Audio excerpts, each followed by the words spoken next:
This question presents you with another opportunity to test your understanding on Surds.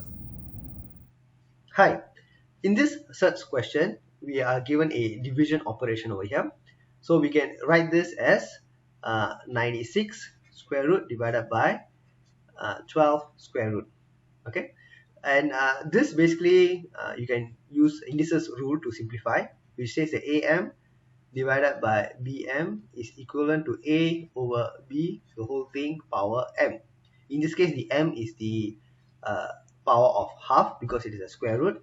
So what I have here is 96 divided by 12, the whole thing, square root. Okay, and that will give me 8.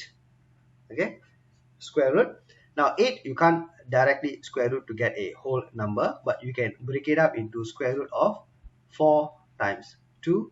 So I'll have square root 4 times square root 2, which will finally give me the answer as 2 root 2. Okay, so that is the final answer here for this question.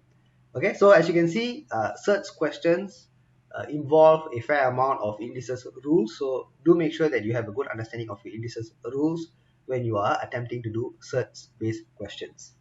All right, thank you for watching, and I'll see you in my next video. Thank you. Bye.